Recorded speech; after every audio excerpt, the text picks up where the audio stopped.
I would like to ask our speakers to come to the panel, and I will introduce the rest of the panel members. So, um, in addition to our speakers, we have Dr. Elena Rantou. She's a master scientist in Office of Biostatistics from CEDAR. She joined FDA in 2013, and since 2019, she's a lead mathematical statistician working with generic and biosimilar products. Her research work is mainly focused on assessing bioequivalence of topical and dermatological generic products, characterizing outliers in replicate PK studies, detection of data anomalies, and use of artificial intelligence and machine learning in drug development. She has a PhD from American University, Washington, D.C. And before joining FDA, she worked in academia and as a statistical consultant for over 15 years. We have also Dr. Rong Wang. She's currently the Supervisory Associate Director in Division of Bioequivalence 1 within Office of Bioequivalence at OGD. She has over 14 years of extensive experience within OGD, where she served as primary, secondary, and tertiary assessor of ANDAs, control correspondence protocols, and various generic drug regulatory submissions. And she has played an active role in various working groups. And she received her undergraduate degree in pharmacy from Shanghai Medical University and her PhD in microbial and biochemical pharmaceutical science from Institute of Medicinal Biotechnology from China. She also holds a PharmD degree from University of Florida. And last but not least, we have Dr. Narasimha Murthy. He's a Chief Scientific Officer at Topical Products Testing, LLC. He is a former professor of pharmaceutical and drug delivery at University of Mississippi for over 16 years. He is a pioneer in topical and transdermal drug delivery technologies, and he has published over 150 research papers and presented numerous scientific posters at national and international scientific meetings, and he has authored 2 books and over 20 book chapters. He has received several awards, which are listed in his bio, but the the recent ones are the prestigious 2022 AAPS Pharmaceutical Global Health Award and also the 2023 award from Academy of Pharmaceutical Sciences in UK. He also is one of the co-founders of a nonprofit research organization in India called the Institute of Drug Delivery and Biomedical Research. So with that, let's start the panel discussion. Yourselves. While there are some topics that we really want to discuss based on the presentations that were given, I would like to first ask the audience from the room if they have any questions, they can come to the mics. We have one over here, and I don't see this. Oh, and the second one over there. Do we have any question from the audience? Okay. If not, let's discuss one of the topics that was brought up in one of the presentation was about the barrier integrity test and the purpose of barrier integrity test. Can it really help predict the permeation? Do that first question. We have a. Okay.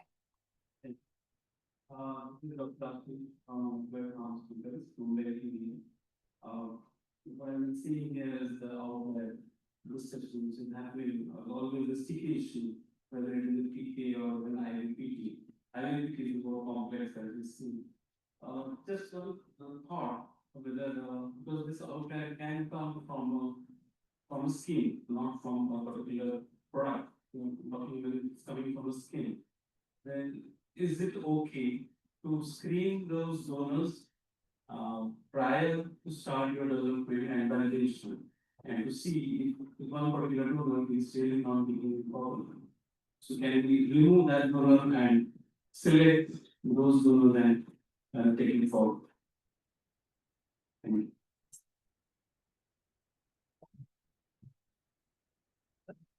So, No, no, it's already on. Markham. Yeah. Are you able to hear me? Okay, right. It does happen occasionally that certain donors have skin that is um, very inconsistent, or maybe that the handling of the skin, the history from the time of harvesting to to kind of storage may have somehow compromised the skin. So it does happen that certain donors will have a unusually high frequency of, for example, failed skin sections, where you get the barrier integrity test that fails on a high proportion of skin that's set up from that donor. And so if you find that a donor has very unusual permeability characteristics or barrier characteristics, I don't think it's inappropriate during method development that if you've evaluated multiple donors during method development studies and you know that one of them has very unusual skin, that is probably not an ideal test system in which to conduct the pivotal study, that you would say, look, I'm not going to select that donor for my pivotal study. Yeah, I'd like to comment on. I just want to comment on that also. As far as the skin sample preparation prior to it coming into the supply chain from, say, from the surgical table or from the pathologist room, there is the issue of how long has that skin sample been out there. There's also, I tried doing a little bit of literature searches on what surgical preparations could affect, like transepidermal water loss, et cetera. And it's all over the place. Like the povidone iodine can actually increase transepidermal water loss in some cases, but in also some other cases, some of them might decrease the transepidermal water loss. Use of ethanol can decrease transepidermal water loss. Some things like chlorhexidine that can decrease transepidermal water loss. So all those things might have an impact on barrier integrity, and also some of your sample preparation, et cetera. I think one of the biggest concerns is if was shaving done during sample preparation, causing microabrasions, or if there was a surgical scrub that was done that might have impacted the integrity of the skin. And so knowing the provenance of the skin might be important. Thank you.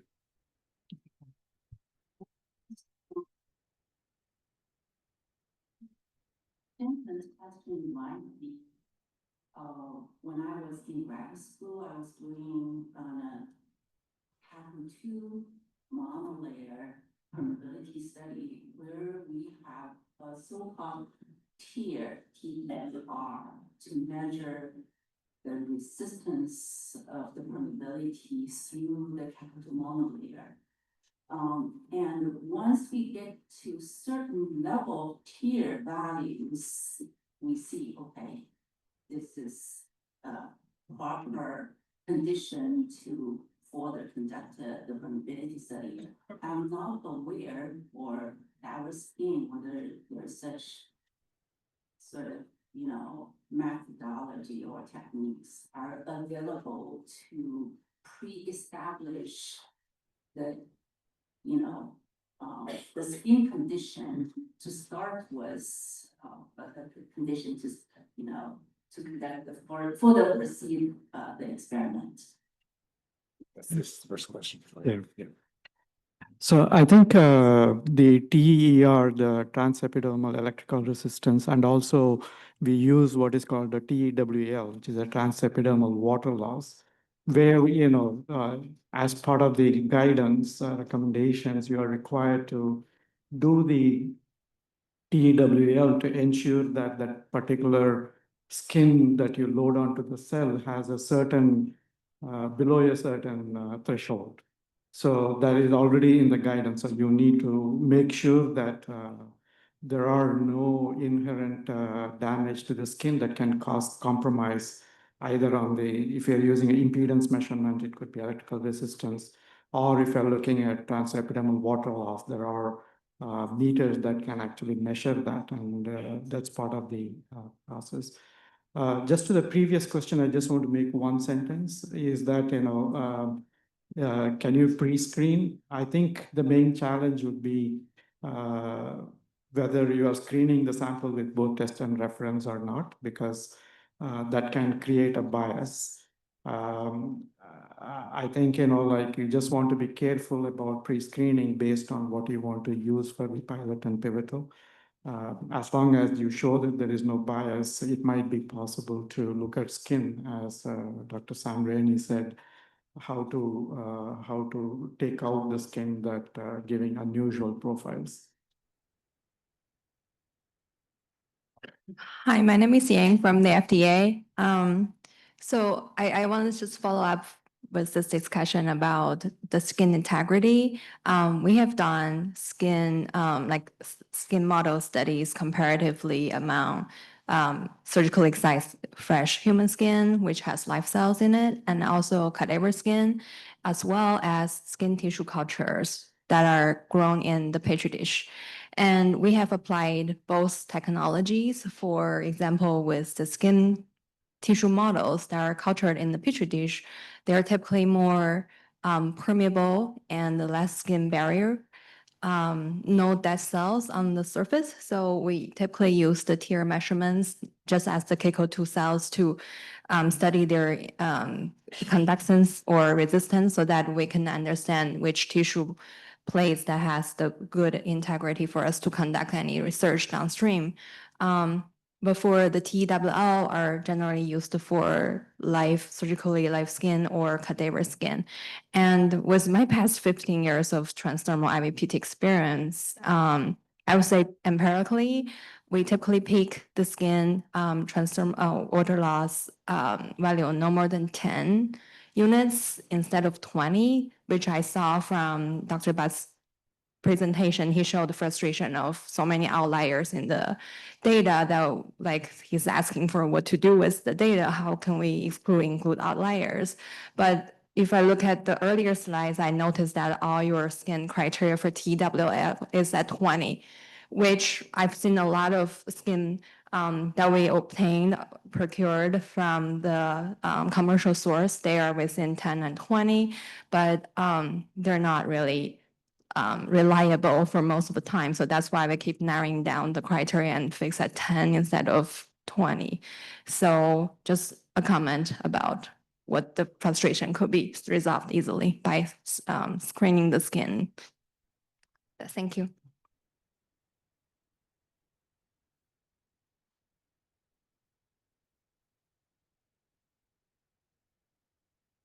Thank you.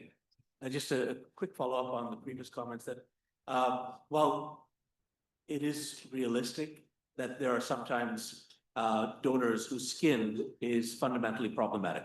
Maybe endemic disease that can affect their skin barrier, skin function.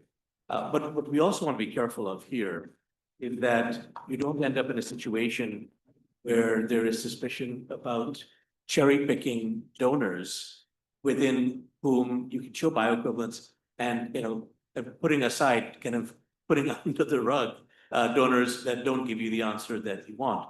And so to avoid that sort of suspicion, the scenario that I was describing there would be not one where you're comparing test and reference product and looking for donors, cherry picking donors where you're going to be bioequivalent, which is I don't think what you were asking about, but rather being able to disclose as part of the method development report that these donors were used. These donors, even when evaluated with a single product, had very variable permeability and were just not considered to have represent a good test system in which to conduct a well-controlled study.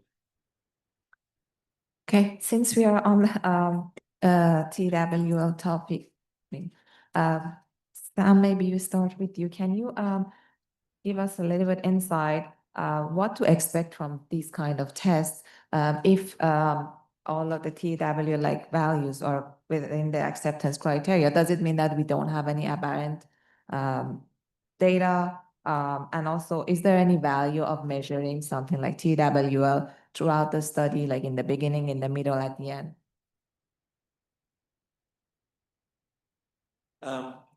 So, when I think about a barrier integrity test, and even my own research in the space comparing the permeability of the skin barrier to water, compared to its permeability or its barrier function in regulating the permeability of other compounds, which most topical compounds are actually hydrophobic compounds.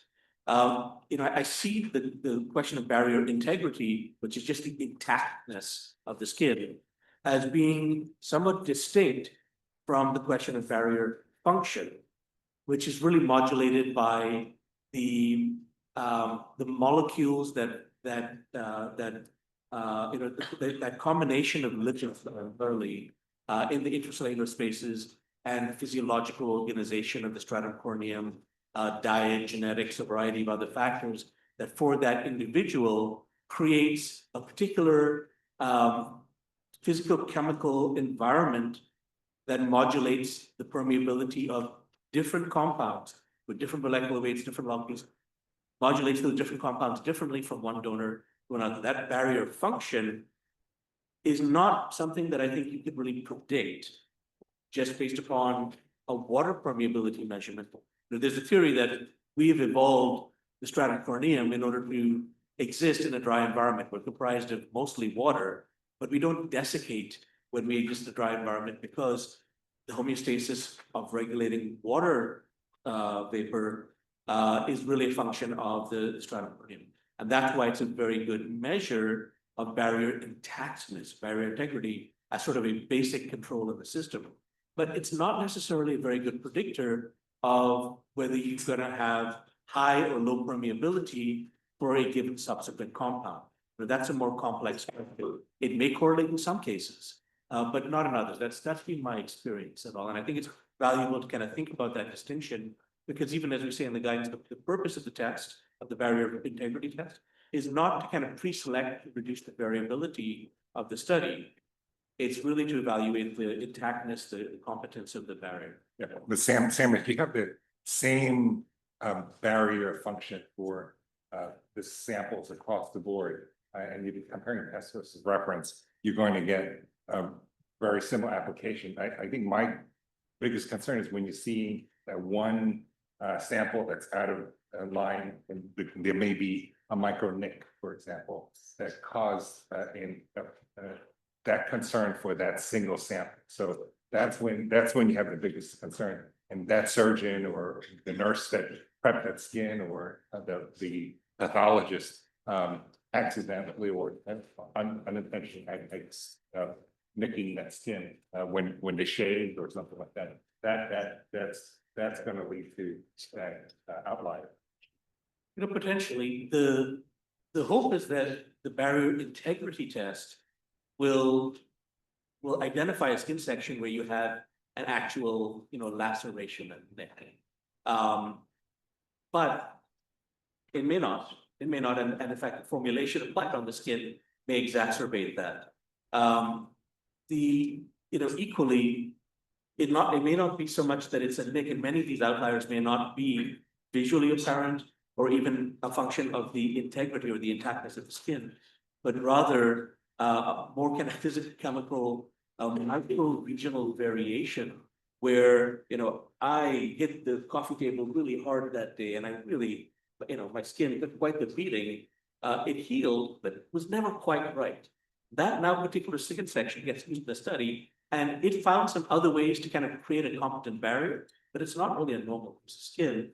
And now when you look at the barrier function to the permeability of that drug, you can see some aberrations. And it's difficult to know. I think there's a lot to learn about why outliers occur. But we even see this in the other research we do with our spectroscopic grounds, where we're looking really at small micro-regional, and you see the huge variation in micro-regional environments. Thank you very much. The next discussion. Oh, sure. I would like to address the questions by a couple of audience. I think one of the questions was, they use the electrical resistivity.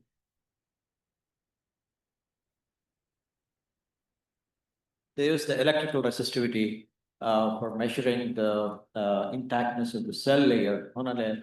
that you have used. The principle behind the measurement of barrier integrity in a monolayer cell line versus the resistivity measurement of skin is entirely different.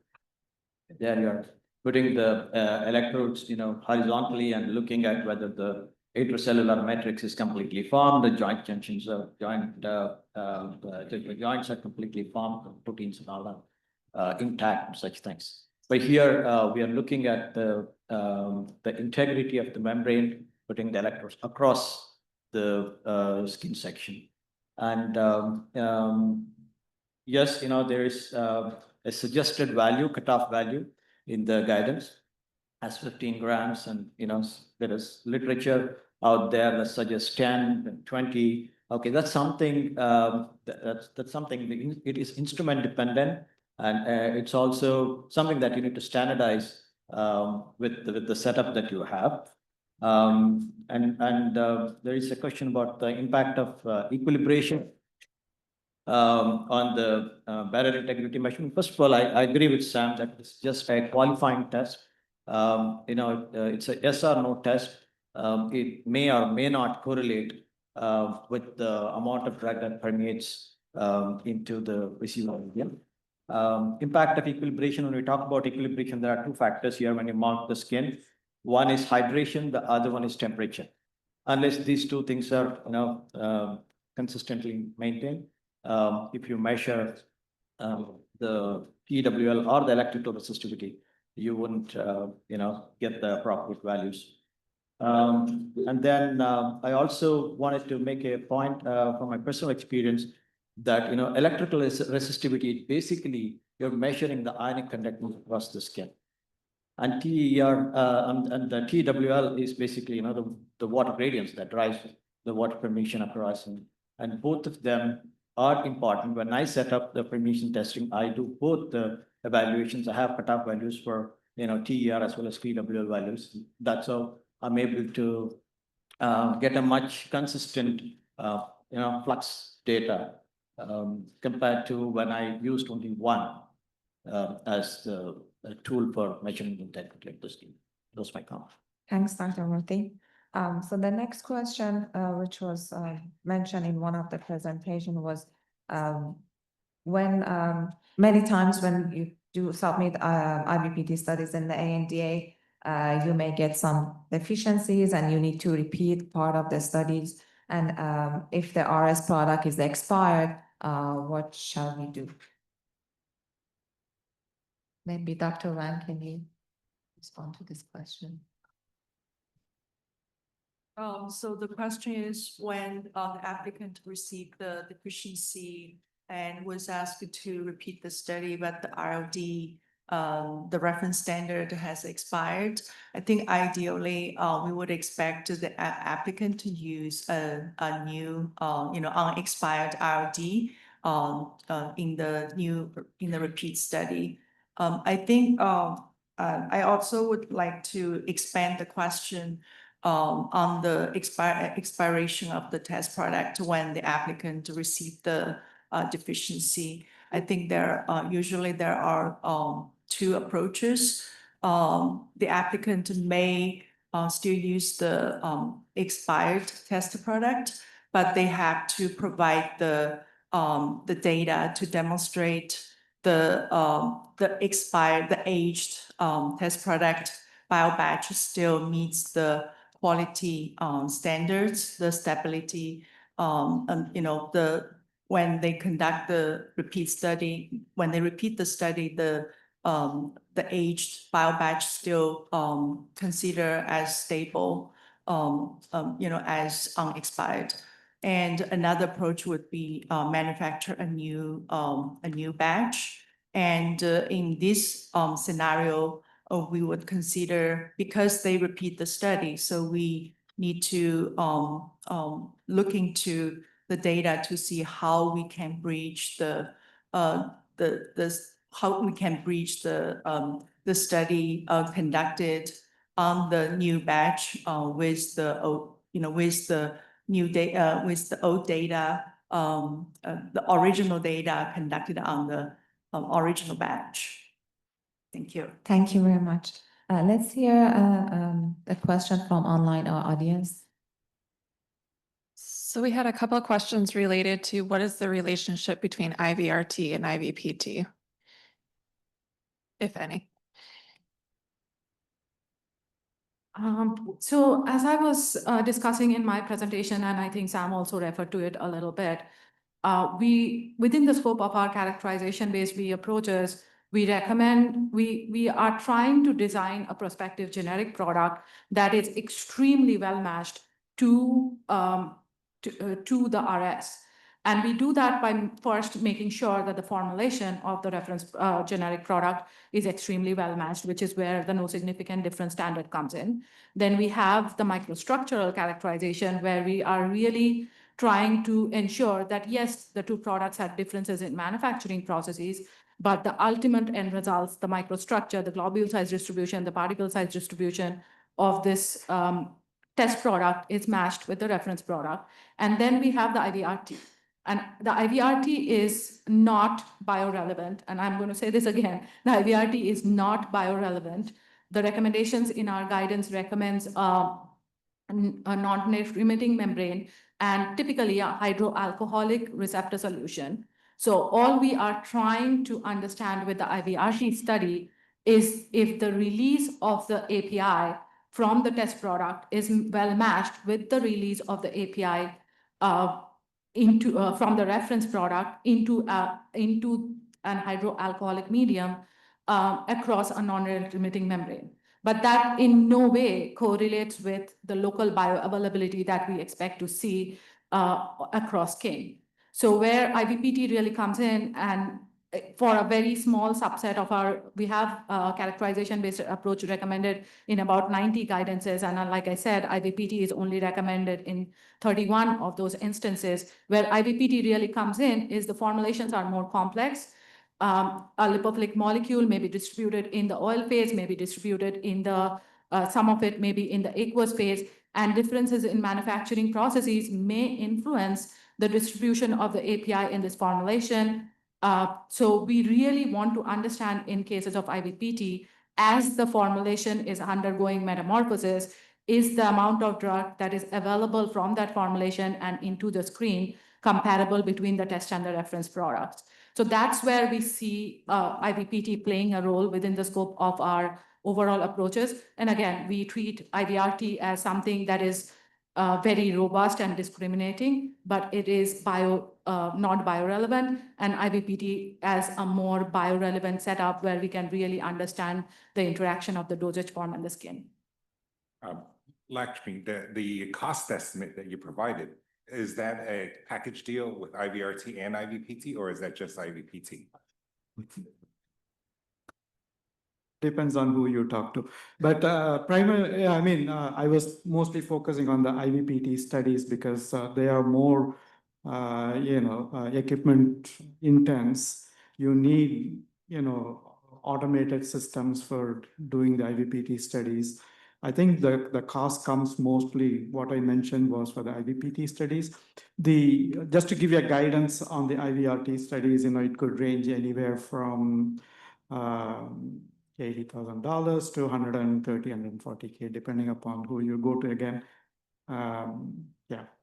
Just for the folks that are not in the economics of this, and Dr. Leinberg had written in a paper back in 2008 that the cost of a comparative clinical endpoint study at that point was like $2 million to $6 million to conduct that kind of study. And I think it's gone up since, right, for inflation and everything. So it's still about a tenth of the cost of doing a comparative clinical endpoint study. Thank you. That is correct. And I think I was just giving that as an example of what it would take to set up and start doing IVPT studies. The main challenge will be, how many studies you can do at one time, right? So that is where you need multiple systems and multiple mass specs to do these studies. Then the infrastructure costs actually can run into $1 to $2 million. But you could do multiple studies for the same one. And as Dr. Markham Luke says, it's definitely much less expensive compared to a clinical endpoint study that would be around $3 million on an average that if you take. And some like pencyclovir or acyclovir, those, you need 8-10,000 patient study where, like it could cost tens of millions of dollars to even conduct the study. That's where the advantage of IVPT studies comes in. Okay, we like to cover some topics here. You can save your questions for other sessions. It may be even more relevant to other sessions. So if we have time, I would like us to discuss a little bit about partial versus full receptor sampling, because we often receive questions. The guidance recommends full receptor sampling, but like, do we also accept partial sampling? And sometimes we hear that with certain equipment setup, etc., partial receptor sampling would give more optimized profile. So do you guys have recommendations or? Yeah. Maybe let's hear first from industry about their experience, Yes. full receptor versus partial. So conventionally, we perform the full media replacement when we are performing the IVPT study. Yes, we do evaluate the various sampling techniques as we mentioned before during my presentation, that how the media replacement is performed, like partial media replacement.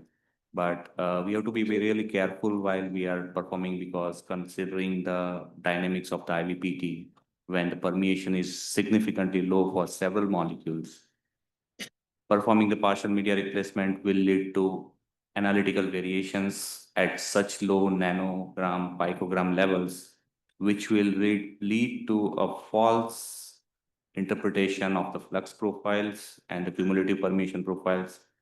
Based on the experience, personal experience, whenever we are doing the partial media replacement, when we are having low concentration, we do encounter instances where we have the negative flux profiles due to the analytical fluctuations and variability during the data set. So yeah, I mean, be very careful when we are especially doing the partial media replacement.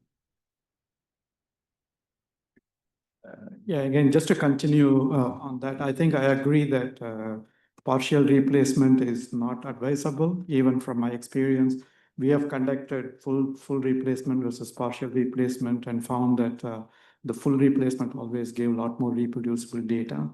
So I would highly recommend doing full replacement as much as possible, unless you can demonstrate that the variability doesn't impact your study results in any way. I agree with everything said.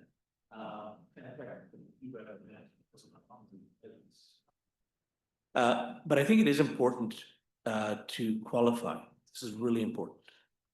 That it's not that partial replacement fundamentally violates a principle of IVPT. It is okay to do aliquot sampling for IVPT studies. I think it's really important. I think in terms of implementing the guidance is probably not clear enough about this, largely because, as you've heard from industry themselves, their experience has been very consistent with our experience, that full volume replacement is typically a very robust way to go, but it does have some disadvantages. And with low permeating compounds, it may be that you actually get better sensitivity, better profiles with aliquot sampling. And some of the research that has been actually done in recent years, including by Dr. Yang, who just spoke a moment ago in the audience there, has showed that really, if you can do aliquot sampling without having to make those aliquots too small, if you have like a little bit larger volume aliquots of several hundred microliters, for example, then you may be able to find the best of both worlds. To be able to maintain a buildup of concentration within the receptor solution so that you can maintain at your analytical sensitivity levels and yet control the precision of the sampling such that you don't end up with negative flux. So it's not unacceptable to do aliquot sampling, but I think you really have to check during method development, and you want to try to keep those aliquots as large as possible typically. Thank you very much. Lisha, do we have time? Okay. So with that, thank you very much to our panelists and speakers.